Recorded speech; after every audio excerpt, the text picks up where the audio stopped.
น้อมคิดน้อมใจไปประพฤติปฏิบัติในสิ่งที่เฮาปรารถนาดังนั้นการทำบุญให้ทานการรักษาศีลคือกันมันก็ต้องประกอบไปด้วยศรัทธาก่อนหมู่การมาประพฤติวัดปฏิบัติธรรมมานั่งสมาธิมาเดินจมกรมมันก็ลอยด่วนแล้วแต่พวกเฮามีศรัทธาเป็นหลักซะก่อนดังนั้นออกตนญาติโยมสิประพฤติปฏิบัติในศีลในธรรมให้ออกตนญาติโยมตั้งมั่นด้วยศรัทธาซะก่อนศรัทธาแม่นอีหยังไม่ออกศรัทธาอันเฮาบ่มีศรัทธานี่มานั่งปฏิบัติก็บ่มีความหมายความรู้ก็บ่ได้ความจำก็บ่ได้แม่นเฮ็ดไปก็เสียเปล่าๆไปซื่อๆศรัทธาสัมปทาศีลสัมปทาจาคะสัมปทาปัญญาสัมปทาถึงพร้อมด้วยสัมปทาทั้งสี่การฟังเทศน์ฟังธรรมคือกันถ้าบ่มีศรัทธาก็ฟังไปซื่อๆจื้อกับบ่ได้เพราะว่าขาดศรัทธาศรัทธาคือความเสื่อเลยไม่ออกเด้อให้จื้อไว้ต้องมีความเสื่อซะก่อนศรัทธาคือความเสื่ออันใดพระพุทธเจ้าวางให้เฮาเสื่อเหตุเสื่อผลเสื่อกรรมพวกเฮามานี้หมายถึงมีศรัทธามีความเสื่อในคุณของพระพุทธเจ้าพระพุทธเจ้าสอนเหตุสอนผลสอนในการสร้างเหตุเพื่อหวังผลดังนั้นพวกเฮามาเมื่อนี้ล้วนแล้วแต่มาสร้างเหตุสร้างเหตุนี้มีสองอย่างสร้างเหตุดีเอิ้นว่าสร้างกุศลกรรมสร้างเหตุบ่ดีเอิ้นว่าสร้างอกุศลกรรมพวกเฮาเคยเว้าติดปากว่าสร้างบุญเฮ็ดบุญอยากได้บุญการสร้างบุญนี่เป็นการสร้างเหตุบ่แม่นสิได้บุญการสร้างบุญนี่เป็นการสร้างเหตุผลของการสร้างบุญผลของการสร้างบุญแม่นอีหยังไม่ออก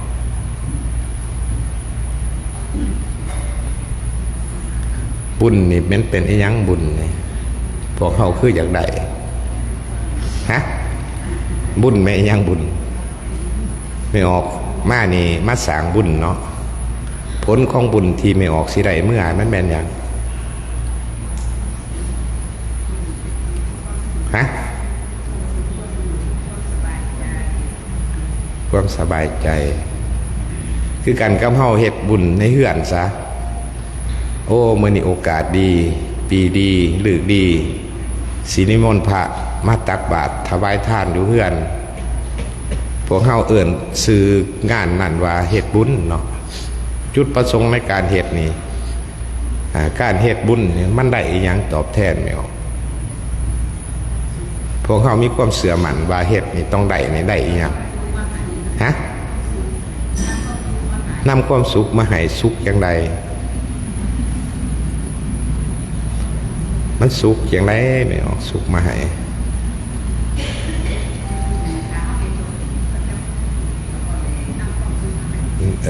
แม่นแล้วเฮ็ดให้ถืออย่างไรมีความสุขเนาะไม่ออกเนาะความสุขในซื่อของมันเหมือนแม่นอีหยังแน่สุขสำใด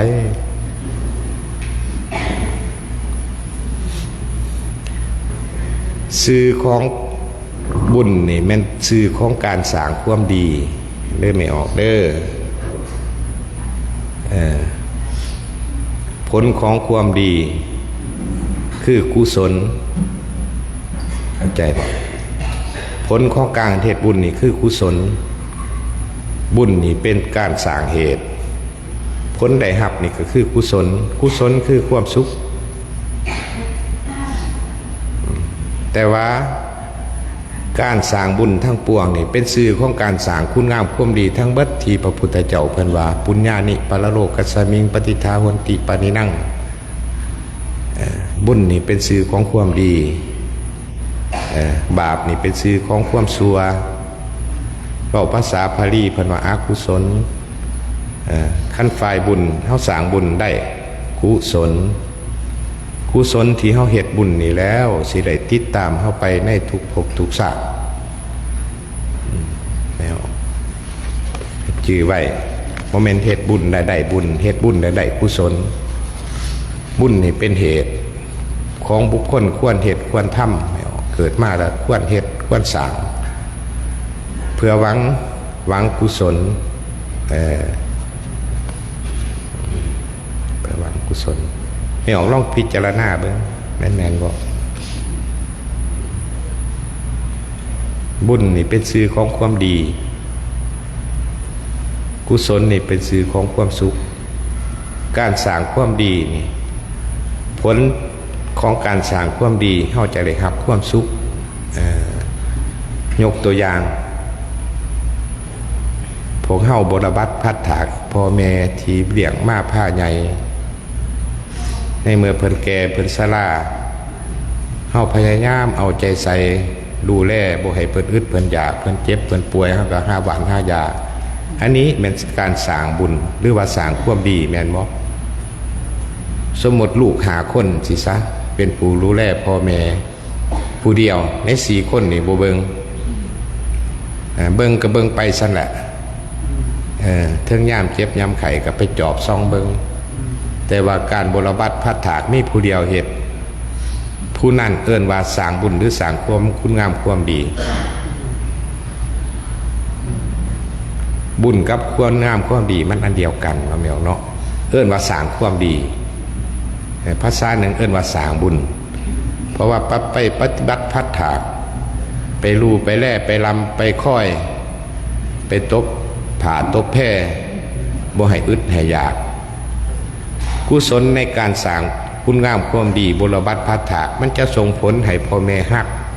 สมมติว่าเฮ็ดกับไม่ออกคุณมีผู้เดียวนี่ไม่ออกมีทรัพย์สมบัติได้หลายนี่สิมอบให้ไผสิมอบให้ผู้บ่เบิงหรือสิมอบให้ผู้เบิงการมอบให้ผู้ดูแลผู้เบิงนี่เอิ้นว่ากุศลเกิดขึ้นแล้วจากการปฏิบัติบุญจากการเฮ็ดบุญจากการสร้างบุญอันนี้เอิ้นว่ากุศลการตอบแทนนั่นแหละเอิ้นว่ากุศลการส่งผลในการสร้างเหตุเอิ้นว่ากุศลเด้อมีออกเด้ออาจารย์เปรียบเทียบซื่อๆมื้อนี้อาจารย์มีธรรมะอันหนึ่งบ่น้อยบ่ยาวบ่หลายแต่อธิบายกว้างๆไว้ว่าสุขความสุขในการดำเนินชีวิตที่เกิดจากธรรมที่เอิ้นว่าสติสมาธิสัมปชัญญะสติสมาธิสัมปชัญญะไม่ออกเพราะว่าธรรมะของพระพุทธเจ้าของพวกเฮานี่ไม่ออกว่าสามารถนำเอาไปใส่ในชีวิตประจำวันได้บ่ได้บ่ได้เนาะโอเคจังซั่นอาจารย์เกินความไว้ว่า สุขของการดำเนินชีวิตที่ประกอบด้วยธรรม3 อย่างสติสมาธิสัมปชัญญะและอาจารย์ถามขึ้นว่าเป็นยังพวกเฮานั่งสมาธิ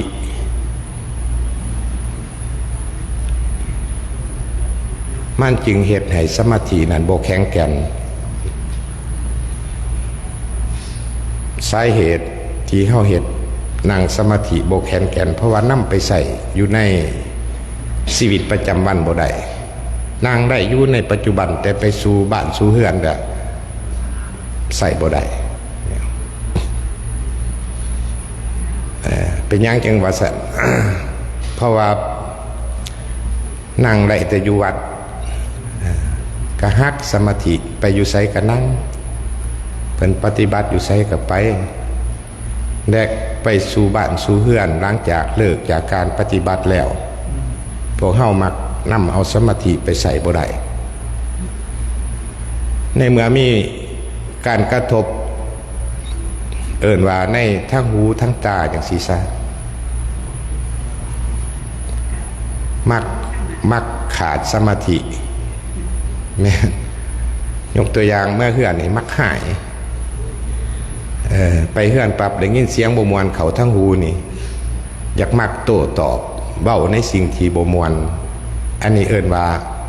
เฮาฝึกสมาธิแต่นำเอาสมาธิไปใส่บ่ได้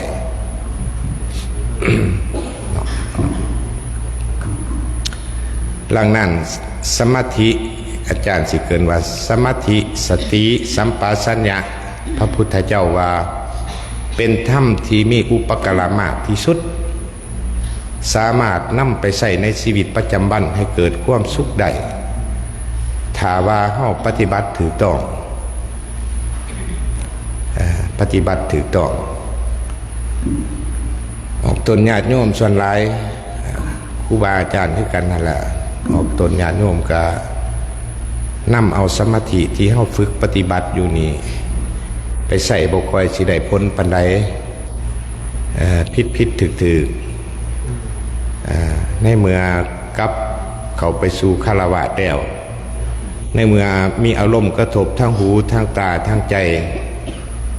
มักเฮ็ดให้สมาธิหันขาดเห็นหมู่ลามากก็จะลากลับอย่างซี่ซะอันนั้นถือว่าขาดสมาธิดังนั้นพระพุทธเจ้าว่าถ้าพวกเฮามีสติต้องมีสมาธิถ้ามีสมาธิต้องมีสติถ้ามีสติต้องมีสมาธิถ้ามีสมาธิต้องมีสติถ้ามีสติต้องมีสัมปชัญญะถ้ามีสัมปชัญญะต้องมีสติมันเป็นของคู่กันมันเป็นของคู่กันมันกับบ่แม่นเรื่องแปลกมันเป็นเรื่องวิทยาศาสตร์ถ้ามีสติแล้วต้องมีสมาธิถ้ามีสมาธิแล้วต้องมีสติให้จือไว้เรื่องสมาธิไม่ออกกะ ทุกคนก็สิเข้าใจในการฝึกในการปฏิบัติพระอาจารย์หลายๆองค์ที่เป็นนักวิปัสสนาจารย์เพิ่นก็สอนพวกเฮานับแต่มือเปิดจนฮอดเวลานี้เป็นต้นแม่นการนั่งการดูลมหายใจการย่างเป็นบอกคือเพิ่นท่ายางยกนอยางนอเดินนอดังสิอันนี้ล้วนแล้วแต่แม่นการฝึกสมาธิการฝึกสมาธิแต่สาเหตุสมาธิของพวกเฮาที่บ่ก้าวหน้าได้นำไปใส่ในชีวิตประจำวันบ่ได้พวกเฮายังขาดอันหนึ่งขาดตัวสัมปชัญญะเฮามีสติมีสมาธิแต่บ่มีสัมปชัญญะสัมปชัญญะนี่มันสิเกิดขึ้นร้อยๆบ่ได้มันต้องเป็นของคู่กันมันต้องมีสติก่อนหมู่มีสติแล้วสัมปชัญญะมันจะเกิดดังนั้นสัมปชัญญะนี่มันเป็นธรรมที่เกื้อกูลกันกับสติมันก็เป็นธรรมเกื้อกูลกับสัมปชัญญะนี่แหละก็ให้เกิดปัญญาก็ให้เฮาเกิดปัญญาแต่ไม่ออกฝึกสมาธินี่อาจารย์ก็ฮู้ว่าไม่ออกมีสัมปชัญญะแต่ไม่ออกบ่ฮู้ว่าสัมปชัญญะคืออะไรคืออีหยังไม่ออกว่ายกนอจังซี่ซะยืนนอจังซี่เหยียบนออันนั้นมีทั้งสติมีทั้งสัมปชัญญะอยู่นำกันพร้อมแต่ไม่ออกบ่ฮู้ถ้านักปฏิบัติธรรมที่มีความก้าวหน้าที่มีความมั่นคงผู้นั้นต้องมันตรวจสอบสมาธิของตัวเองแล้วมันปรับคือกันกับนักยิ่งเป้าแน่แล้วปรับอันใดไม่ออกปรับสติกับปรับสมาธิมันตรวจสอบเรื่อยๆผู้มีสติผู้มีสมาธิมั่นคงแล้วก็กล้าแข็งบ่ว่าจะสิตกอยู่ในโลกหน่วยใดอยู่ในตกอยู่ในสังคมใดผ พวกนักปฏิบัติเหล่านั้นจะมั่นคงอยู่ในสมาธิสติรักษาคุณภาพจิตของเขาบ่หวั่นไหวต่อสภาพของโลกยกตัวอย่างคือไม่ออกผู้หนึ่งฝึกสมาธิอย่างศีซะเมื่อนั้นกับบังเอิญออกจากคนที่เคยนั่งสมาธิก็ไปตกอยู่ในกลุ่มคนที่กินเหล้าอย่างศีซะไปกินเหล้ามักมวนเฮ่ห้าอย่างศีซะเวลานั้นเฮาผู้เดียวเขาเอิ่นว่าหมูห่านว่าจังไหนตกหมูแห้งเป็นแห้งตกหมูกาเป็นกาในเมื่อไปนั่งอยู่หันบ่จักผู้กินเหล้าก็สิเว้าไปตามอารมณ์ของเขาแหละของคนขี้เมาบางคนก็ห้องล่ำทำเพลงบางคนก็เบ้าเสียดสีทางล่างให้เกิดอารมณ์ทั้งหูทั้งตาทั้งใจถ้าสมาธิของโบกล้าแข็งนะโบมีสัมปชัญญะนะจักหน่อยพวกจิตของเขาก็หลงไหลไปนำเขาหลงไหลอันไหนโลภะมันก็สิเกิดโทสะมันก็สิเกิดราคะมันก็สิเกิดในเวลานั้นอันนี้แหละเอิ้นว่าขาดสมาธิถ้าขาดสมาธิเราต้องขาดสติดังนั้นพระพุทธเจ้าเพิ่นยังว่าบุคคลที่มีความมั่นคงอยู่ในสติอยู่ในสมาธิบ่ว่าจะได้ไปสู่โลกภายนอกบ่ว่าจะตกไปอยู่ในกลุ่มคนใดซุ่มซ่นใดบุคคลนั้นเขาจะรักษาสมรรถภาพจิตของเขาให้มั่นคงด้วยสมาธิด้วยสติ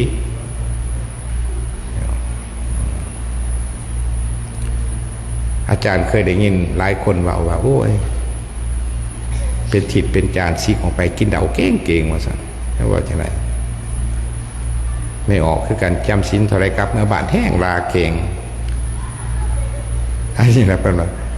มันเป็นอย่างไรจังว่าเป็นอย่างนั้นเอิ้นว่าสติกับสมาธิของเฮาบ่ก้าวหน้าบ่มั่นคงบ่เป็นพื้นฐานของชีวิต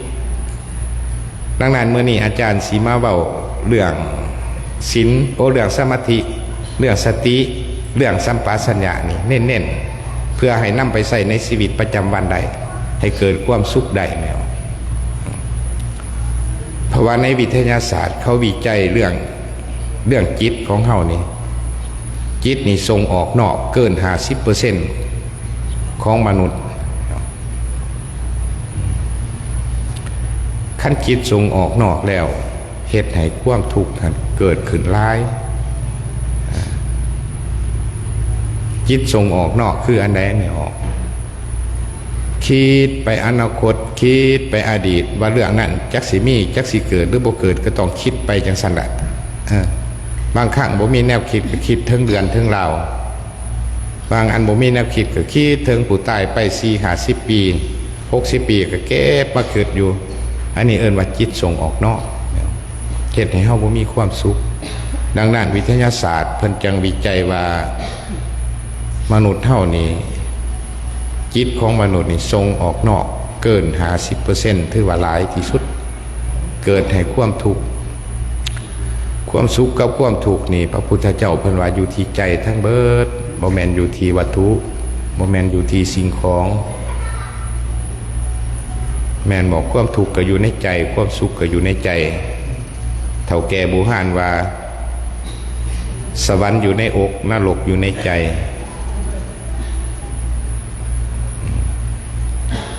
สวรรค์มันอยู่ในอกมันอยู่จังไดไม่ออกนรกมันอยู่ในใจมันอยู่จังไดหมู่ห่านเว้ากระถือได้สวรรค์อยู่ในอกนี่หมายถึงถ้าว่าเฮานั่งสมาธิฝึกสมาธิมีสติสัมปชัญญะมันสามารถรับกิเลสที่ก่อให้เกิดความทุกข์อยู่ในจิตในใจเฮาได้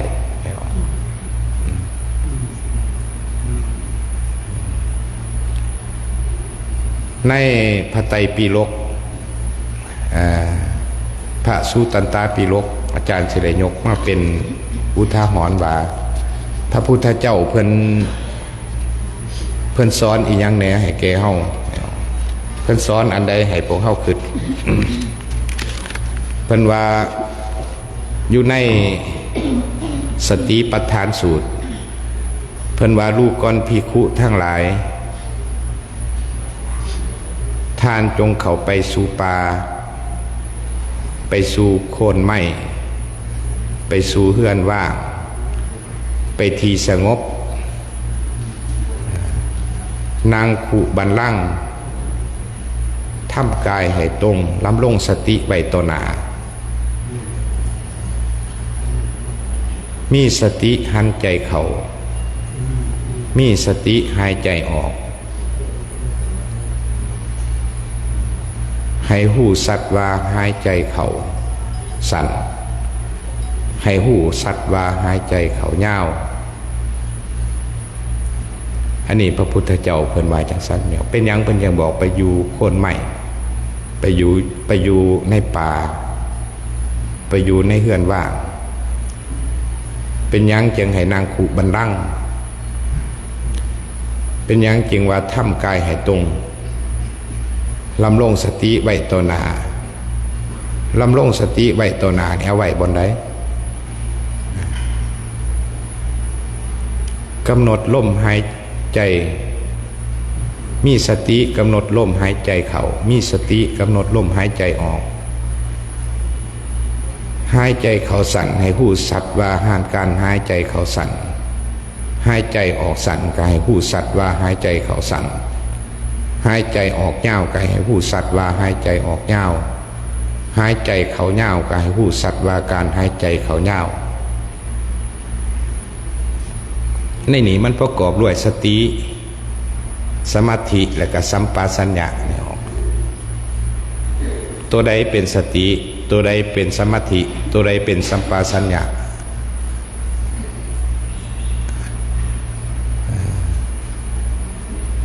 สติแม่นยังไม่ออกว่าสติยากบ่สติขั้นบ่ฮู้สติกับบ่ฮู้สมาธิเลยแหละแล้วนึกได้แล้วนึกอันใดได้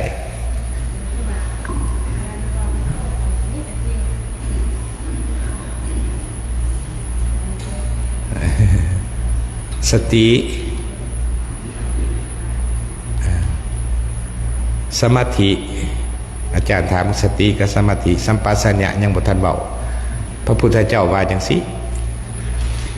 ท่านทั้งหลายเขาไปสู่ป่าเขาไปสู่โคนไม้ไปสู่เฮือนว่างนางขุบันลังทำกายให้ตรงลำลงสติไว้ต่อหน้า มีสติหันใจเข้ามีสติหันใจออกหันใจเข้าสั่นให้หูสัตว์ว่าการหันใจเข้าสั่นให้ใจออกยาวก็ให้หูสัตว์ว่าหันใจออกยาวเพิ่นบอกว่าหนึ่งสติให้มีสติและได้ไม่ออกเป็นบอกให้มีสติในการหันใจเข้าหันใจออก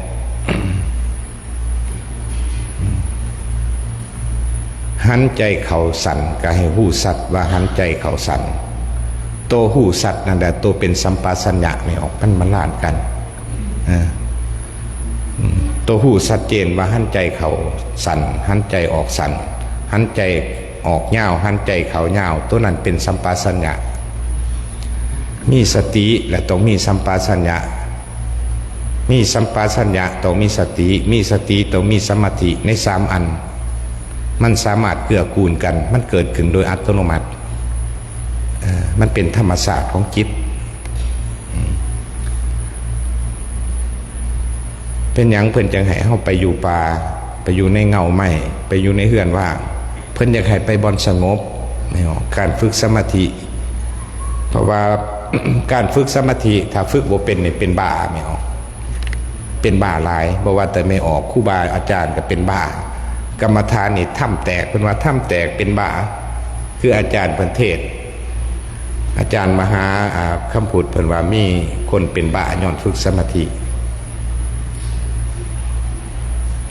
ย่างไปเห็นใบไม้หล่นนี่ก็หัวเลยล่ะจิตมันสวงสาเหตุที่เป็นบ้ามันย้อนพวกเฮาบ่กำหนดบ่ฮู้สติว่าแม่นหยังสมาธิแม่นหยังสัมปชัญญะมันแม่นหยังบางครั้งเฮานั่งไปนี่คืออาจารย์บางองค์เพิ่นเทศเด้ มันคือตัวเบาขึ้นจากพื้นนี่คือสีหอได้นี่ก็มีบางครั้งนางไปโตกับบักใหญ่ออกหัวกับบักใหญ่ออกบางครั้งนางไปคือมีแนวมาเว้าใส่หูอันนี้เขาเอิ้นจิตหลอนขาดสติแหละอาจารย์มั่นใจว่าบ่มีสติถ้าบ่มีสติแหละสมาธิก็บ่มีแหละสัมปชัญญะก็บ่มีแหละอันนี้ให้จื้อไว้สติสมาธิสัมปชัญญะมันเกื้อกูลกัน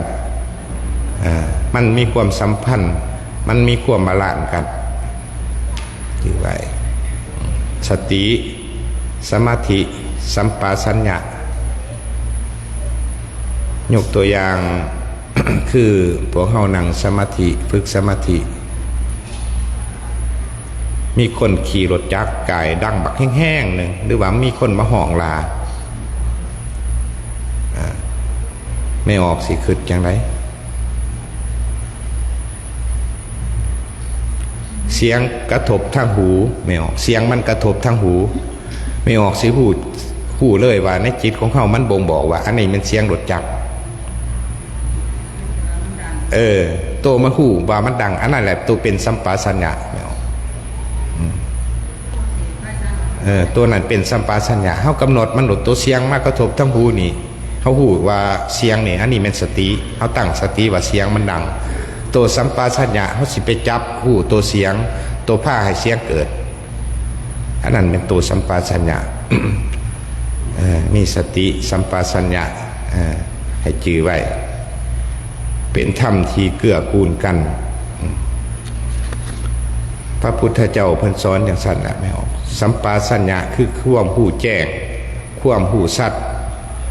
ความหูในการเข้าไปกำหนด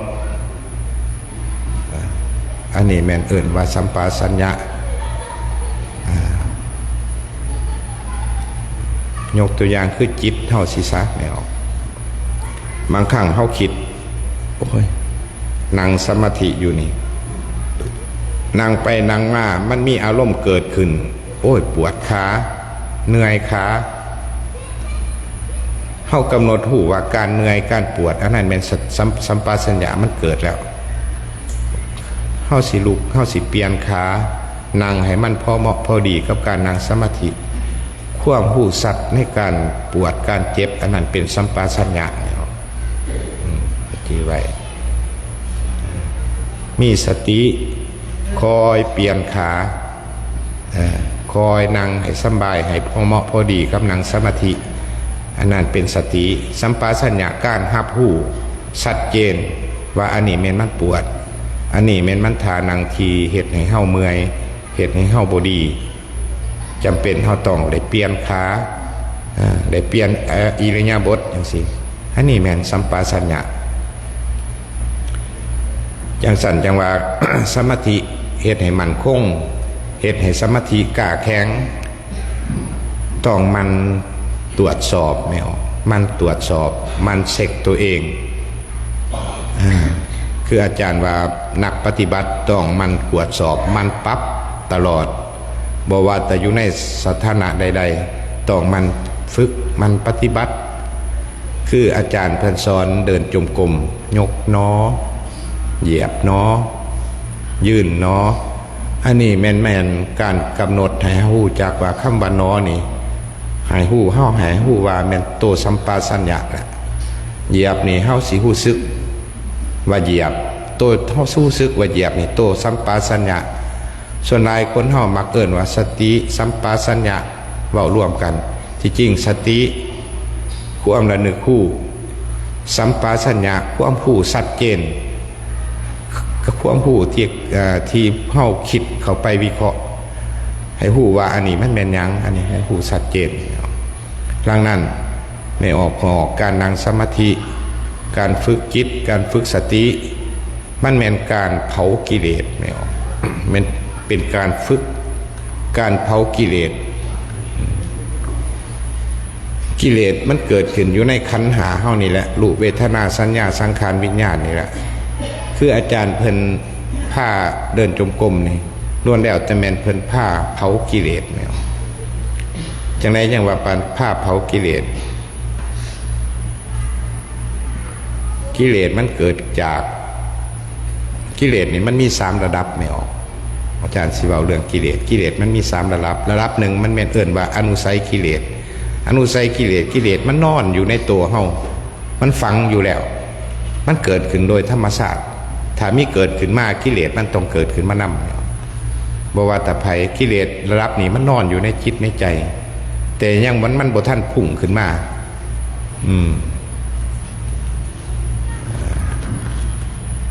กิเลสตัวนี้มันนอนอยู่สมมติว่ามีคนมาด่าสิซะอยู่ซื่อๆมีคนมาด่าสิซะมาห้องด่าเสียงด่านี่เฮาฮู้จักว่าสิ่งที่เฮาสอบหรือบ่สอบแห้งหรือบ่แห้งกิเลสตัวที่2มันจะทำงานทันทีวิปยุทธากิเลสมันจะขึ้นมาทันทีเอิ้นว่าระดับขอบง่ำและบัดนี้วิปยุทธากิเลสนี่กิเลสระดับขอบง่ำมันพุ่งขึ้นมาหลังจากมันนอนอยู่ดีๆมีคนมาตะโกนลากิเลสแล้วนั้นมันสิคือกันกับขี้ฝุ่นอยู่ในก้นแก้วนั่นแหละมีคนไปกวดมันกิเลสมันสิพุ่งขึ้นมาเต็มแก้วเลยจากน้ำใสกลายเป็นน้ำขุ่นบ้าโดยแหละสิตอบบ่สิยังบ่จังสินะอันนี้เอิ้นว่าปริยุทธากิเลสกิเลสอันดับ2กิเลสอันดับ3ในเมื่อครอบง่ำบ่ได้กิเลสอันดับ3มันสิขึ้นมาแทนทันทีวิตกากรรมกิเลสกิเลสระดับ3นี่ก็ละกิเลสที่ครอบคุมบ่ได้แหละท่านตบก็ตบขึ้นแหละท่านลากะลาสวนกลับแหละอันนี้กิเลสตัวนี้แห้งออกระดับที่ครอบคุมบ่ได้เอิ้นว่าวิตกากรรมกิเลส ดังนั้นถ้าผู้มีสติมีสมาธิมีสัมปชัญญะครอบคุมได้กิเลสอันดับ2วิปยุทธากิเลสกิเลสที่ครอบงำสมมุติมันได้ยินคนด่าโอ้อันนี้เฮาพิจารณาได้อันนี้เสียงด่าอันนี้เป็นเสียงด่าการด่าเขามานี่จักมันถือบ่ถือแหละแต่ว่าเฮามาพิจารณามีสติตั้งมั่นมีสัมปชัญญะมีความรับรู้โอ้อันนี้ลาก็ตามถ้าว่าเฮาสิลาตอบหรือว่าสิสวนกลับแน่นอนมันจะเกิดเหตุอันบ่ดีให้แก่เฮาต้องใส่สติสัมปชัญญะคอยเคลียร์สิ่งที่กระทบทางหูเป็นต้นแม่นการให้อภัยการเว้าน้อมในทางที่มีความเมตตาอย่างสิกิเลสตัวที่3เนี่ยมันก็บ่ทำงานทันทีเลยมันก็บ่สามารถลุกขึ้นมาทำงานวิตกากรรมกิเลสมันก็บ่โต้ตอบปริยุทธากิเลสมันก็เพียงแต่ครอบงำกลายเป็นเรื่องหายกลายเป็นเรื่องดียกตัวอย่างคนเมาเหล้าสิซะ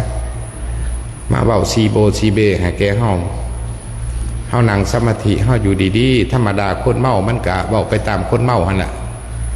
จักมันเว้าอีหยังบางครั้งก็บ่ถือกับจิตกับใจเขาหูมากก็เป็นอันผิดถ้าเฮาบ่มีสติบ่มีสมาธิบ่มีสัมปชัญญะแน่นอนกิเลสตัวที่2กิเลสตัวที่3มันสิลุกขึ้นมาโต้กลับถ้าเฮามีสติมีสมาธิมีสัมปชัญญะเฮาสิรับรู้มันว่าโอ้อันนี้คนเมาซ่าคนเมาก็บ่ได้คือคนผีบ้าจำเป็นจังซั่นต้องได้ใส่วิธีอ้อยให้คนเมาหันบ่ให้อาละวาดหรือว่าเฮาย่างนี้ลุกนี้ออกจากสถานการณ์นั้นอกุศลหรือว่าความหายความขาดโลภะโทสะโมหะมันก็บ่เกิดมันก็ระงับไปเองถือว่ากิเลสมันก็ใส่บ่ได้ตัวปริยุทธากิเลสตัวที่2มันก็ใส่บ่ได้วิตกากรรมกิเลสมันก็ใส่บ่ได้มันก็เบิดขาในตัวมันถ้าเมื่อใดเฮาขาดสติขาดสมาธิขาดสัมปชัญญะเมื่อนั้นเรื่องมันก็เกิดอย่างไงยกตัวอย่างชีวิตครอบครัวเฮาจังซี่เนาะ ชีวิตครอบครัวธรรมดาอยู่รวมกันนี่ลูกผัวเมีย ตลอดหอดสมาชิกครอบครัวทั้งหลาย อาจารย์คือว่าจิตใจบ่คือกันบ่เพียงแต่สีสันหน้าตาบ่คือกันแล้วจิตใจการกระทำก็ยังบ่คือกันถ้าเฮาบ่มีสติบ่มีสมาธิบ่มีสัมปชัญญะครอบครัวนั้นแน่นอนบ่มีความสุขจังไดจังว่าซั่นบางครอบครัวไม่ออกพระมักจำศีลมักไหวพระพอออกพระมักกินเหล้ามีบางในอยู่น้ำกันนับแต่มือจับแขนเอากันหอดตลอดชีวิตมันมีบางมือมันสิเกิดนารวาสเพราะว่ามันศีลบ่เสมอกันเด้ผู้หนึ่งผัดถือศีล4ผู้หนึ่งผัดถือศีล5สิเรียกว่าศีลบ่เสมอกันล่ะคันศีลบ่เสมอกันล่ะมันสิเกิดนารวาสถ้าเฮาบ่มีสติสมาธิสัมปชัญญะถ้ามีสติมีสัมปชัญญะมีสมาธิมันก็แล้วไปเขาก็พูดว่าโอ้ประเพณีเราเป็นอย่างสี่มาแต่ไรกับบริษัทกันบทตอบถอยเที่ยงความกันมันก็อยู่น้ำกันได้แต่มันก็ขาดความสุขเพราะว่ามันศีลบ่เสมอกันถ้าศีลเสมอกันมันก็เกิดความสุขได้ ดังนั้นมีอาจารย์อันหนึ่งอาจารย์องค์หนึ่งเพิ่นอยู่วัดผู้เขาแก้วหาไซคูนเพิ่นเคยว่าสติคือเสือกไม่ออกเคยได้ฟังเพิ่นบอกเพิ่นบอกสติคือเสือกเสือกอันใดไม่ออกเสือกสีดึงจิตมาพิจารณาให้เกิดสัมปชัญญะให้เกิดปัญญาไม่ออกนั่งยินบอกเพิ่นบอกเมื่อนั้นไม่ออกจังไดจะว่าคือเสือกเพราะว่าจิตนี่อาจารย์เพิ่นว่าคือลิงเพิ่นว่าซั่นน่ะเต้นไปเต้นมาเต้นมาเต้นไปเพิ่นว่าจิตนะแม่นบ่แต่ละมือไม่ออกคือจักอย่างพันอย่างเนาะกายลิงจักสิแม่นอีหยังลิงนี่มันก็ยังว่ามันเต้นซ่าแน่จิตเฮานี่ วิทยาศาสตร์คนพบว่าเฮาส่งออกนอกนี่เกิน 50% แม่นเลยชั่วโมงหนึ่งนาทีหนึ่งจะขึ้นเป็นเท่าไรพันเรื่องแล้วถ้าเฮาบ่มีสติปล่อยให้จิตคิดไปโลเลคิดไปถึงอดีตคิดไปถึงปัจจุบันคิดอยากได้นั่นคิดอยากได้นี่คิดอยากเป็นนั่นเป็นนี่คิดอยากฮ้อเหินเดินอากาศคิดไปหลายอย่างคิดอยากคือหมู่คิดอยากต่างหมู่อันนี้มันจิตแหละเนี่ยลักษณะของจิตลักษณะของจิตสติคือเสือกเพิ่นว่าอาจารย์สิเปรียบเหมือนว่ามีม้าฝูงหนึ่งมันแล่นอยู่เฮาอยากจับม้าหันมาสอนจังไดเฮาสิจับม้าหันมาสอนได้แต่นักแข่งม้าเขาหูวิธีเขาต้องได้เอาเสือกไปผูกม้ามาก่อนเอาเสือกหันไปผูกม้ามามัดกับหลักมาฝึกม้าฝึกตามยุทธวิธีของนักแข่งม้าแหละเสือกคือสติม้าคือจิตลักคือสมาธิไม่ออกคนสิเกี่ยวลอยๆบ่ได้เกี่ยวเขาเมื่อนึงนี่เป็นสติไปดึงห่วงเขาม้าไม่ออกตัวสัมปชัญญะนี่เป็นตัวถือเกี่ยวในเมื่อมือหนึ่งกำห่วงเขาไว้แล้วเนาะมีสติตั้งมั่นโอ้กูต้องเกี่ยวไปสิดึงเขาไปจังไดอันนี้เป็นสัมปชัญญะการหับผู้ของการเกี่ยวไม่ออกเพราะเข้าใจบอกหรือว่างงไปเลยแมนสติคือเสือกแมนยกตัวอย่างคือสิตอกตะปูสิซะสร้างไม้สิตอกตะปูสิมีสติว่าสิตอกนี่จับตะปูมาแน่นๆในมือนี่อันนี้เป็นสติตัวสัมปชัญญะนี่ตัวสีเล่งขอนใส่หัวตะปูไม่ออกโอ้มีสติจับตะปูนี่มันแล้วเนาะสีเงือดขอนสีเงือดคอยเงือดแห้งอันนี้ตัวเป็นตัวสัมปชัญญะตัวหับผู้การตอกความมันคงพเนินมาสัมปชัญญะการเขาไปตรวจสอบความถูกต้องการเขาไปวิจัยอันนี้ตัวสัมปชัญญะตัวสตินี่ความยึดติดโอ้ความยึดมั่นเนาะสติความหับผู้ ให้จื้อไว้เด้อคือกันกับอยากได้นกมาเบิงอย่างสีสานกมันบินอยู่เทิงฟ้าจังใดเฮาสิหูนกนะว่ามันเป็นสีใดเฮาต้องได้เอานกหันมาขังไว้ในกรงก่อนแล้วนั่งเบิงนกกรงหันเป็นสมาธินกหันเป็นจิตตัวนางเบิงนี่ตัวเป็นสัมปาสัญญะตัวไปวิเคราะห์เบิงนกในว่าสีใดหนามันเป็นจังใดขนมันเป็นจังไดตัวเป็นตัวสัมปาสัญญะตัวไปพิจารณาผู้ทุกอย่างไม่เอาผู้ว่าใจของเฮานี่ไม่เอาผู้ใจตัวเองบ้างสมมติว่าอยากกินสมนะสิซะจิตของมันส่งออกไปอยากกินสมอันนี้จดจิตส่งออกไปแต่โตกินสมโตอยากกินสมนั่นแหละโตเป็นโตสัมปาสัญญะโตหับผู้มันไม่ออกถ้าเฮาหับผู้จิตของเฮาว่าคิดไปอันใดมันเป็นกุศลหรืออกุศลต้องได้พิจารณาด้วยสติสัมปาสัญญะไม่ออกดังนั้นครูบาอาจารย์เพิ่นจังสอนเน้นที่สุดเรื่องการสอนธรรมของพระพุทธเจ้าเพิ่นเน้นเรื่องสติสมาธิสัมปาสัญญะเพราะว่าในธรรม3ข้อนี้เป็นธรรมเผากิเลสเพื่อให้ก่อเกิดความสุขพระพุทธเจ้าว่าภิกขุอยู่ในธรรมวินัยนี้มีสิกขาบทเป็นอานิสงส์มีปัญญาเป็นยอดมีวิมุตติเป็นแกนมีสติเป็นอธิปไตยแนวล่องขึ้นเบิดมีสิกขาบทเป็นอานิสงส์หมายถึงพวกเข้ามาศึกษาธรรมะคำสอนอยู่ในกรอบของพระสัมมาสัมพุทธเจ้านี้มาศึกษามาปฏิบัติอันนี้เป็นอานิสงส์อานิสงส์คืออะไรอาจารย์ว่าได้อานิสงส์อานิสงส์ของการสร้างบุญมันต้องได้บุญเนาะอานิสงส์ของการมาประพฤติวัดปฏิบัติธรรมมาปฏิบัติคำสอนของพระสัมมาสัมพุทธเจ้ามันก็ต้องได้อานิสงส์ได้อานิสงส์แล้วไปนำเอาปัญญาไปนำเอาปัญญาเป็นยอดไปนำเอาปัญญามาแก้เพื่อให้ถึงวิมุตติคือความหลุดพ้นแมวความหลุดพ้นความลับแห่งกิเลสเอิ้นว่าวิมุตติมีสติเป็นอธิปไตยสติเป็นอธิปไตยสติแปลว่าเป็นใหญ่อธิปไตยแปลว่าเป็นใหญ่แมวพระพุทธเจ้าว่าทำทั้งหลายมีใจเป็นหัวหน้ามีใจเป็นใหญ่สำเร็จแล้วอยู่ที่ใจใจหมายถึงใจใครควรพิจารณามีสติเพิ่นว่าโลกเข้านี่วุ่นวายยุ่งยากย้อนพวกเข้าขาดสติมีสติพิจารณาในการเหตุมีสติพิจารณาในการปากการเบ้ามีสติพิจารณาในการยืนเดินนั่งนอนให้มีสติด้วยสัมมาสติอันเป็นบ่อเกิดแห่งปัญญาเนี่ยมีสติมีสมาธิมีสัมปชัญญะปัญญามันเกิดถ้าเฮาบ่มีสติพิจารณาหาเหตุหาผลปัญญามันก็บ่เกิดดังนั้นเพิ่นว่า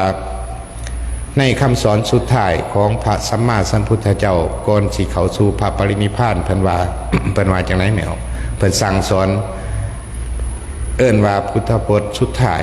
คำสอนสุดท้ายของเพิ่นว่าวายามะธัมมาสังขาราอัปปมาเทนะสัมปเทถะ ดูก่อนภิกขุทั้งหลาย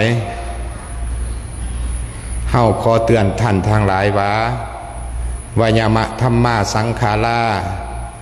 สังขารทั้งหลายมีความเสื่อมไปเป็นธรรมดาโอ้ยไม่กระเบิดฐานก็จนไม่เบิดไอดีเนาะอาจารย์นี่เนาะมันบ่มักในการสอนธรรมบ่ไม่นี่บัดเข้าเปิดกินเหล้ามันคือบ่เบิดแบบเสพอยู่เบิดขึ้นกับบ่เบิดขออภัยนำหลายๆแนวพระพุทธเจ้าเพิ่นว่าอมันตยาภิกขเววยามะธัมมาสังขารา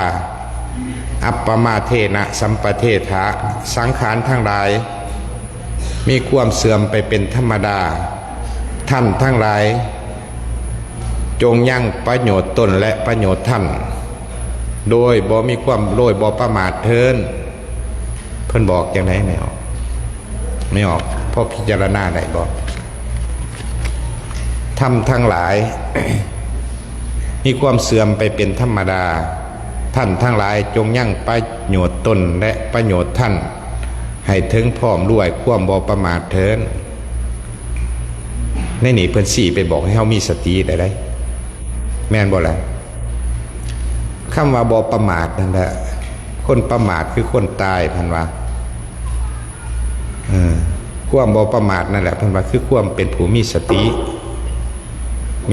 ให้ถึงพร้อมมีสติจังไดสังขารมีความเสื่อมไปเป็นธรรมดาท่านทั้งหลายจงยังประโยชน์ตนและประโยชน์ท่านให้ถึงพร้อมด้วยความบ่ประมาทเถิดเพิ่นให้เฮามีสติบ่ให้เฮาประมาทคนประมาทมีชีวิตอยู่100 ปี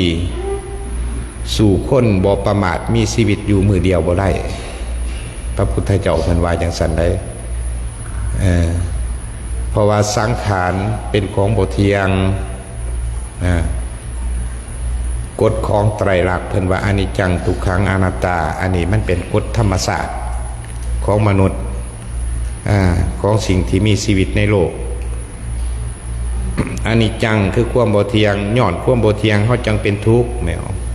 อนัตตาบ่แม่นตนบ่แม่นโตบ่แม่นเฮาบ่แม่นเขามันเป็นขันธ์หาท่านอย่าประมาทเพิ่นว่าให้เฮามีสติเฮ็ดจังไดมีสติใช้ชีวิตในยามเป็นมนุษย์นี้เฮาเกิดมาในโลกนี่คือกันกับดอกไม้มันบานอันนั้นไม่ออกตะปิดมันก็จูมก่อนจากจูมมันก็บานน้อยหนึ่งก่อนจากหันมันก็บานหลายมันบานมาสมโลกมันบานเต็มอัตตามันก็คอยเหี่ยวเขาจากมันเหี่ยวเต็มทีแล้วมันหาไล่สิคูออกจากกิ่งจากการมันสังขารก็คือกันกับดอกไม้สันแล้วบ่มีอันใดสิตั้งมั่นคงเป็นอมตะถาวรในโลกนี้ได้ดังนั้นพระพุทธเจ้าของพวกเฮาเพิ่นจึงสอนให้พวกเฮาฮู้จักให้ฮู้จักสร้างคุณงามความดีสร้างบุญสร้างกุศลเพื่อบ่ให้เสียที่เกิดมาเป็นมนุษย์ได้พบพระพุทธศาสนาครูบาอาจารย์เพิ่นสั่งเพิ่นสอนเพิ่นเพิ่นฝึกก็เข้าใจอันใดบ่เข้าใจก็ถามเพื่อนำไปประพฤติปฏิบัติให้เกิดประโยชน์ในยามเฮาเป็นมนุษย์นำเอาธรรมของพระพุทธเจ้าไปใส่ในชีวิตประจำวันให้ได้ผลธรรมของพระพุทธเจ้าคืออาจารย์ว่าใส่ได้ผลในชีวิตประจำวันได้คือสติสัมปชัญญะสมาธิสติสัมปชัญญะต้องนำไปใส่ให้ได้ถ้านำไปใส่บ่ได้ก็ถือว่าสมาธิเฮาอ่อนแอบ่ก้าวหน้าไปนั่งอยู่ใส่ก็ได้จังซั่นละก็นั่งได้แต่ซ้ำไปนั่งอยู่วัดกับเมื่อเฮือนก็ใส่บ่ได้คือเก่าดังนั้นต้องนำไปใส่ให้ได้อีหยังมันสิเกิดต้องเอาสตินี่มาตั้งก่อนมาพิจารณาก่อนจื่อบอกอาจารย์ว่ากิเลสมี3ระดับที่มันนอนอยู่ในจิตในใจมันนอนอยู่ในตัวมันเป็นอัตโนมัติของมันอยู่อาจารย์ลืมคืนอีกบัดนึงกิเลสแม่นอีหยังไม่ออกผู้จักกิเลสบ่แม่ยังกิเลสมันตัวยาวหรือตัวสั้นฮะความอยาก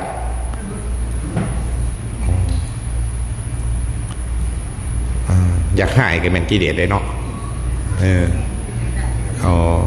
อยากเป็นนั่นเป็นนี่อยากมีนั่นมีนี่เนาะอยากเห็นนั่นเห็นนี่อยากห่อเหินเดินอากาศอยากกินปูกินปลาเป็นกิเลสเบิดเลยเนาะกิเลสนี่มันมีไว้ดีไม่ออกมันมีไว้ละดีจังไรจังว่าดี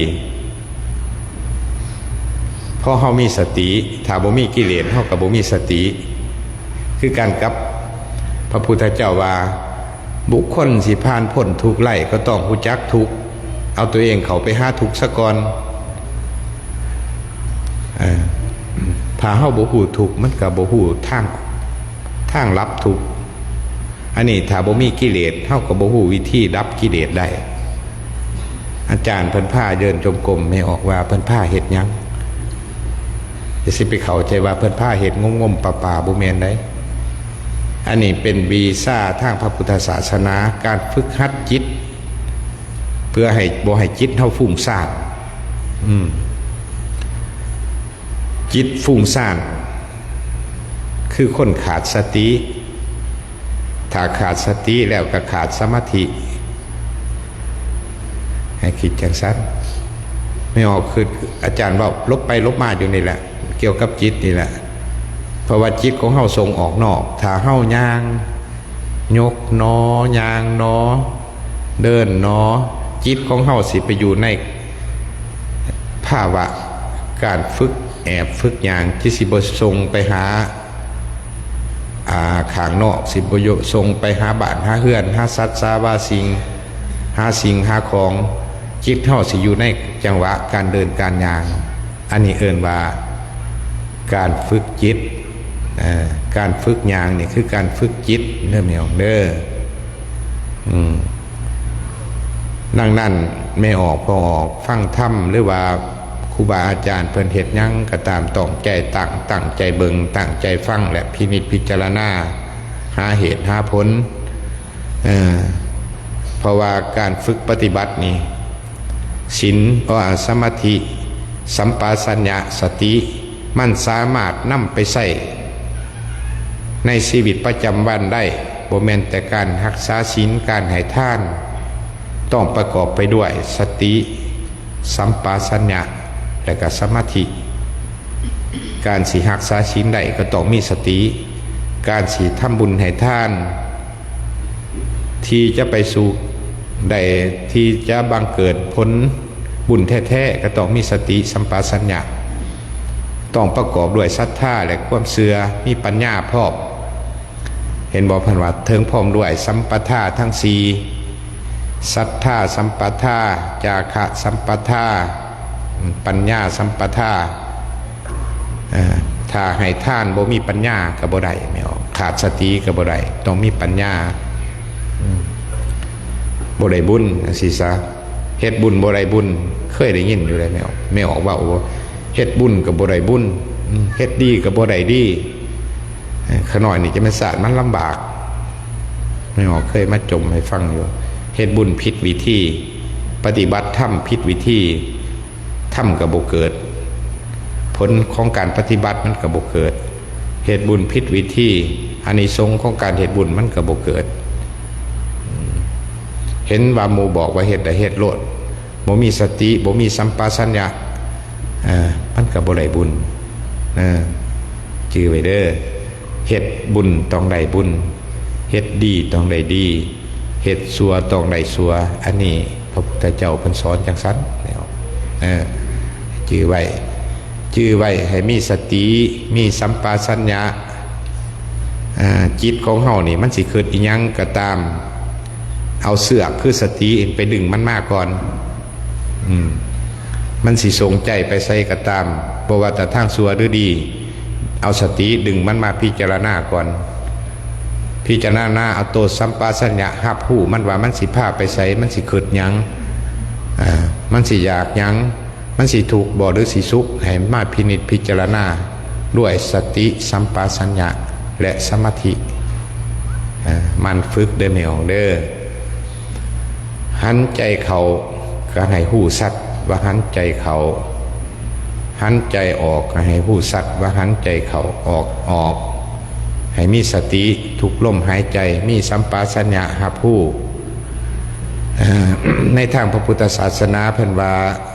อารมณ์ของการฝึกสมาธินี่40อย่างพุ่นได้บ่แม่นน้อยได้แม่ออก40ประการนับแต่ยุบหนอพองหนอหรือพุทโธธัมโมสังโฆประกอบไปด้วยกสินมีสีสันต่างๆเอามาพิจารณาเป็นสมาธิพอเข้าใจอยู่บ่สมาธิกับจิตกับสัมปชัญญะเอาไปใส่ได้ไม่ออกเด้อพยายามข่มจิตข่มใจในการดำเนินชีวิต สจิตนี่มันคือกันกับครูบาอาจารย์เพิ่นเทศน์ล่ะคือลิงคือคางเพิ่นก็ว่าคือกระแสน้ำไหลไปส่งที่ลงไปสู่ที่ต่ำแม่นความเพิ่นเบิดทุกอย่างถ้าเฮาขาดสติคือเสือกไปดึงเอาจิตมาพิจารณาว่าเฮากำลังคิดอันใดอยู่เอามาพิจารณาให้มันหูสัตว์ว่ามันอยากหยังมันอยากเป็นหยังมันถูกหย่อนหยังมันสุกหย่อนหยังมันอยากหัวอยากให้หยังเอามาพิจารณาเอาตัวสัมปชัญญะจับมันไว้สติสัมปชัญญะจือไว้มีสติถ้าขาดสติคืออีหยังขาดสติไม่ออกบางครั้งคนก็ว่าโอ้ยขาดสตินี่มีอันผิดพลาดยางบ่มีสติล่มไล่แลนบ่มีสติก็ล่มได้บริโภคอาหารขาดสติก็แค้นได้แม้แต่สิ่งที่เป็นประโยชน์ถ้าขาดสตินำใส่บ่ได้มันกับเผากับไหม้เฮายกตัวอย่างคือไฟนี่เป็นลักษณะของความร้อนถ้าเฮาใส่เป็นมันก็เป็นประโยชน์ถ้าขาดสติใส่ไฟบ่เป็นมันก็ไหม้ตีนไหม้มือไหม้เสื้อไหม้ผ้าให้จื้อไว้สติสัมปชัญญะครูบาอาจารย์เพิ่นสั่งเพิ่นสอนอย่างนั้นแหละแมวให้มีสติมันเหตุมันทำมันฝึกมันแอบมันตรวจสอบจิตของตัวเองอย่าไปปะการฝึกสติฝึกสมาธิ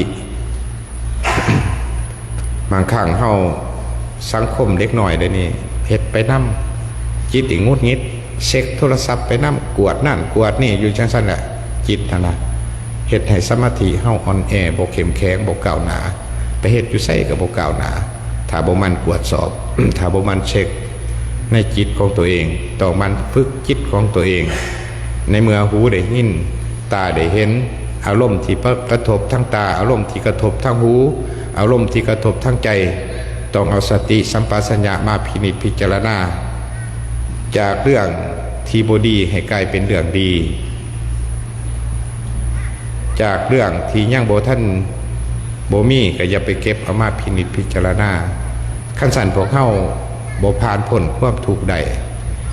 ความทุกข์ที่เฮาปฏิบัตินี้บ่หมายถึงให้พวกเฮาบรรลุเป็นพระอรหันต์หรือพระสกิทาคามีอนาถาคามีหรือว่าพระโสดาบันพระอรหันต์ใดๆแต่ว่ามันบรรลุในขันธ์โลกียะบ่แม่นโลกุตระเฮาบรรลุในขันธ์โลกียะนี่บรรลุจังไดเฮาขามผ่านความโลภเฮาขามผ่านความโกรธได้เฮาขามผ่านความหลงไหลอันนี้ถือว่าเฮาหลุดพ้นในระดับโลกียะเฮาเสียดยังทำยังมีสติสัมปชัญญะมาพิจารณาหาเหตุหาผลหาดีหาชั่วอันนี้ถือว่าเฮาขามผ่านในโลกในระดับโลกียะดำเนินชีวิตไปกับอันผิดพลาดมีน้อยอันถือมีหลายมันก็เกิดความสุข ดังนั้นขอฝากธรรมะใน3ข้อนี้ประดับในสติปัญญาในจิตในใจของออกตนญาติโยมเพื่อเฮาประพฤติวัดปฏิบัติธรรมเฮาปฏิบัติศีลปฏิบัติธรรมทำบุญให้ทานให้ถือต้องในทางพระพุทธศาสนาอย่าไปเชื่อผู้อื่นเว้าโดยลอยๆหูนี่ฟังใจนี่พิจารณามันแม่นความจริงบ่ยกตัวอย่างเขาว่าโอ้พญานาคขึ้นอยู่แถวนั้นคนไปเบิ่งเป็นปุ่มอยู่ก็เชื่ออันนี้มันเข้าว่าขาดพิจารณาโอ้ หมอล้างเทียมผู้นั้นหอได้สิโอ้อยากไปเห็นเด้อยากไปเบิ่งเด้จู่บ่ได้ไปหาก็บ่ได้อยากไปเบิ่งหน้าเทียมมันหอได้อีดีบ่อันนี้เขาเอิ้นว่าขาดสติสิกลายเป็นคนบ้าไปนำอารมณ์มาให้ระวังไว้เชื่อยังให้เชื่อปัญญาการตัดสรุปของพระสัมมาสัมพุทธเจ้าให้เชื่ออันเดียวเชื่อคำสอนของพระพุทธเจ้าอย่าไปเชื่อคำสอนอื่นในโลกปัจจุบันนี่โอ้หลายอย่างมีการหลอกลวงทั้งหูทั้งตาเห็นให้จิตใจนี่คุณมั่วเห็นให้จิตใจนี่เศร้ามองย้อนพวกเฮาขาดสติขาดสัมปชัญญะขาดสมาธิดังนั้นในงานเขาปริวัติกรรมของครูบาอาจารย์ก็ดีใจได้มีพระมหาเถระและครูบาอาจารย์ได้อ่านได้องค์มาเทศนามาสั่งสอน มาเว้าสู่กันฟังพอให้เกิดประโยชน์เกิดความสุขให้แก่ออกตนญาติโยมอาจารย์ก็ดีใจที่สุดในงานนี้ที่เกิดขึ้นได้หวังว่าออกตนญาติโยมสิพากันตั้งจิตตั้งใจ มาฟังมาฝึกมาปฏิบัติมาแอบประโยชน์เกิดจากการฟังการฝึกการแอบนี้ได้ถ้าเฮาตั้งใจไม่ออกเห็นยังก็ตามเพิ่นสอนยังก็ตามให้เฮาฟังใจนี่เฮาคิดนำหาเหตุหาผลมันแม่นบ่มันผิดบ่เพิ่นเว้านี่มันถือบ่เก็บตัวใดถือก็เซฟไว้ อย่าให้หลงส่วนหลายพวกเฮามักหลงเว้ามื้อนี้ฮ้อนมื้ออื่นมาโอ้ยจักครูบาเว้าอีสังบานี่ลืมไปละบ่จือจักเพิ่นเว้าอีสังเว้าลบไปลบมาหลายเทื่อตัวเองก็ขี้คร้านฟังแน่ปวดขาแน่คิดบ่พอหรอกอันนั้นบ่ได้แล้วมันขาดนะไม่ออกขาดย้อนยังเพิ่นว่าขาดสติขาดสมาธิขาดสติขาดสมาธิความจำจดจำบ่ได้นำไปใส่บ่ได้ไปฝึกบ่ได้ก็ลงอยู่จังซั่นน่ะลงอยู่จังซั่นน่ะจังซั่นจังว่าพวกมีสติพวกมีสมาธิพวกมีสัมปชัญญะสามารถระลึกชาติได้คือพระอรหันต์แต่ระดับโลกิยะคือพวกเฮานี่สามารถค้นคว้าเหตุการณ์ในทีผ่านมานี่มาเบิ่งได้มาอ่านได้มาศึกษาได้ยกตัวอย่างใน10 ปีหลังสิถ้าพวกเฮามีสติมีสมาธิมีสัมปชัญญะเรื่องราวที่เกิดขึ้นในชีวิต10 ปี20 ปีนี่สามารถนำเอามาเปิดเบิ่งได้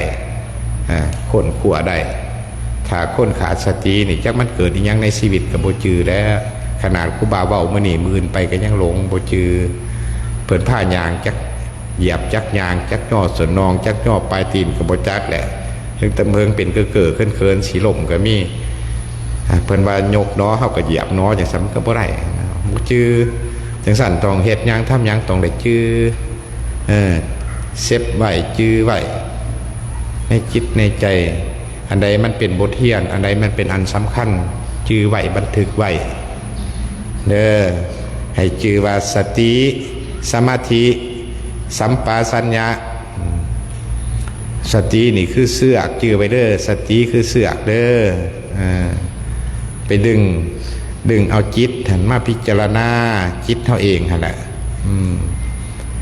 เป็นยังมันจังห้องไห้เป็นยังมันจังเสียใจ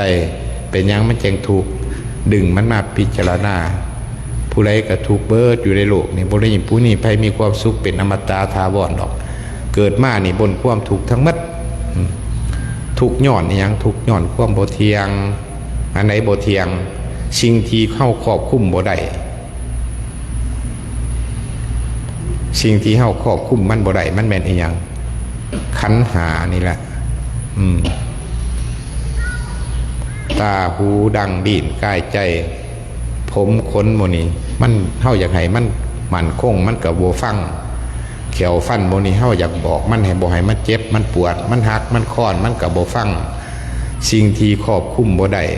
มันเฮ็ดให้เฮาเป็นทุกข์ย้อนความสัมพันธ์บ่อยากให้มันจากมันก็จากบ่อยากให้มันเสียมันก็เสียเลยเกิดเป็นทุกข์ต้องเอาสติสัมปชัญญะไปดึงมันมาพินิจพิจารณามันแม่นอีหยังมันจังไปมันแม่นอีหยังมันจังขาวมันแม่นอีหยังมันจังเจ็บมาพินิจพิจารณาเพื่อความหลุดพ้นในระดับโลกิยะเลยไม่ออกเด้อบางคนหันโศกเศร้าเสียใจสิ่งที่เสียไปให้ทุกข์อยู่สันแดดเป็น3 เดือนก็กินข้าวบ่ลงจ้อยย้อนว่าไปขึ้นลายเฮาบ่ขาดสติขาดสมาธิขาดสัมปชัญญะบ่พิจารณาถึงกฎของธรรมชาติกฎของไตรลักษณ์ถ้าเฮารู้จักกฎของไตรลักษณ์กฎของธรรมชาติในวิทยาศาสตร์เพิ่นว่ากฎของเทอร์โบไดนามิกกฎของธรรมชาติมันเกิดมาพร้อมโลกเกิดก่อนพระพุทธเจ้าอีกอันนี้จังทุกขังอนัตตาพระพุทธเจ้าเข้าไปค้นพบรักความจริงอันนี้จริงเอามาโปรดมาเทศมาเผยแผ่ มันอยู่ในธรรมของพระพุทธเจ้าที่เทศโปรดจัดปัญจวัคคีย์ตั้งหาเทศนากันแดก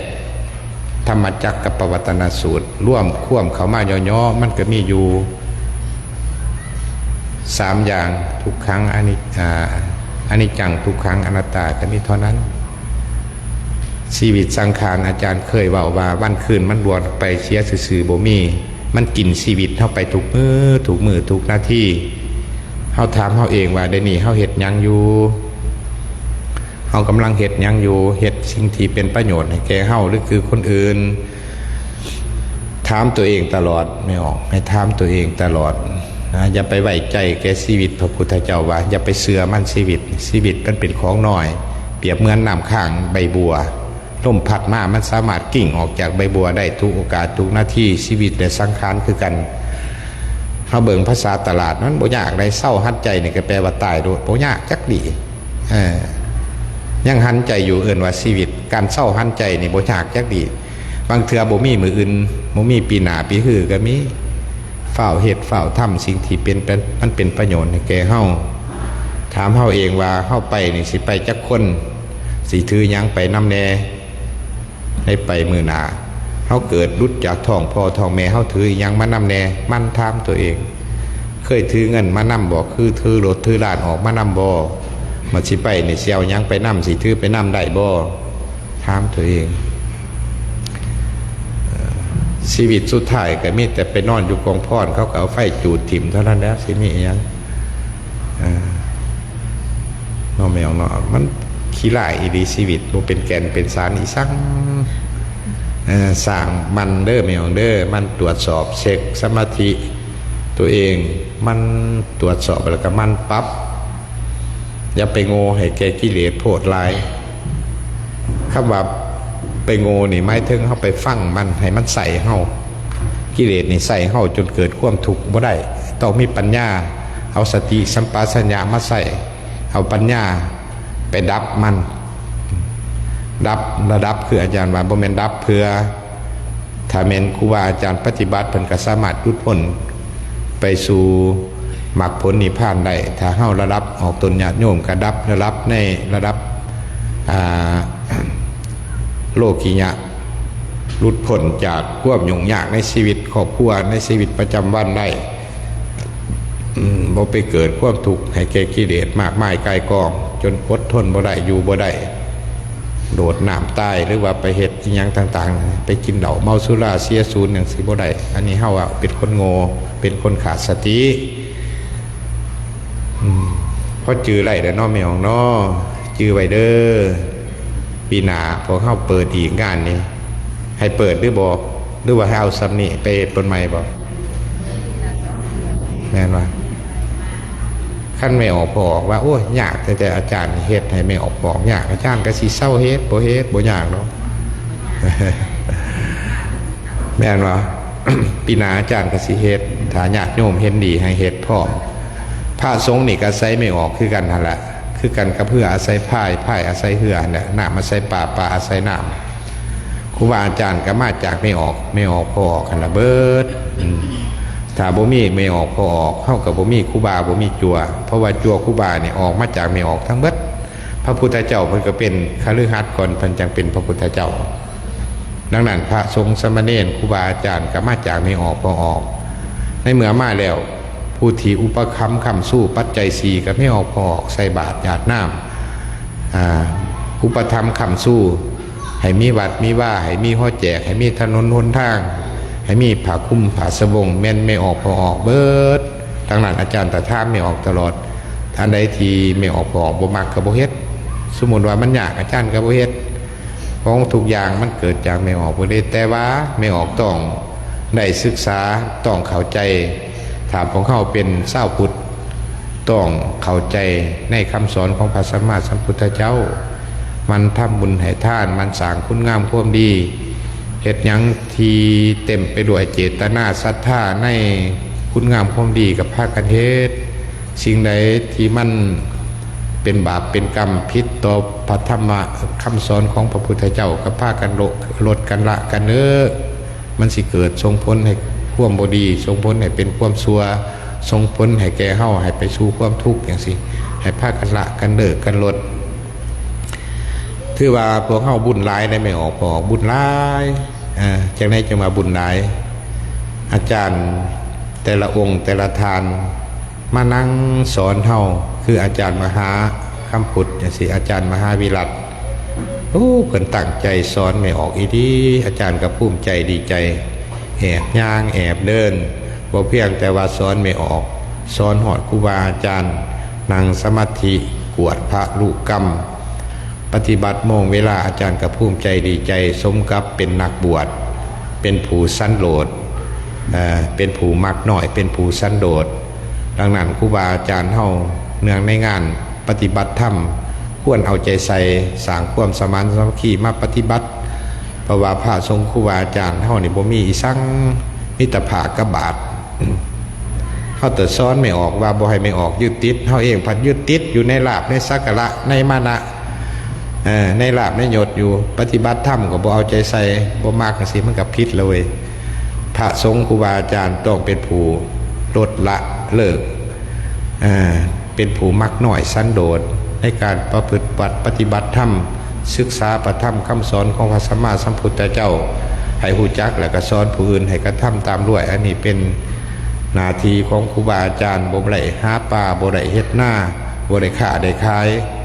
มิตรบิณฑบาตกับศึกษาปฏิบัติศีลธรรมเท่านั้นดังนั้นควรเอาใจใส่ครูบาอาจารย์แต่ละวัดละว่าในการประพฤติวัดปฏิบัติธรรมเอาใจใส่แล้วอันนี้มันเป็นหน้าที่เป็นเวียกขององค์การพุทธศาสนาสัมพันธ์ดังนั้นมาหอดนี้อาจารย์ก็เห็นสมควรแก่เวลาบางบาไม่ออกสิได้เอาใจใส่มาฟังเทศฟังธรรมจนงานนี้ปิดลงขอให้ ไม่ออกจงมันทำบุญให้ท่านและพากันบอกกันต่อผู้ใดยังบ่ท่านใดเข้าใจผู้ใดยังสนใจยังกับพากันมาฟังมาปฏิบัติในวาระสุดท้ายแห่งพระธรรมเทศนานี้ขน่อยหรืออาตมาขอไหววอนเอาคุณพระศรีรัตนตรัยอันเป็นขั้นทุงไส้แห่งพระพุทธศาสนาและขออนุ ไว้ใส่ให้พรออกตนญาติโยมที่ได้มาประพฤติวัดปฏิบัติธรรมบุญกุศลที่เกิดจากเจตนาในการบุญการกุศลจงสะท้อนย้อนกลับให้ชีวิตครอบครัวหน้าที่การงานของออกตนญาติโยมจงประกอบไปด้วย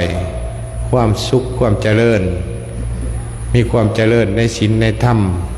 ปรารถนาสิ่งใดอันเป็นที่ชอบประกอบไปด้วยธรรมขอสิ่งนั้นจงเป็นผลสำเร็จ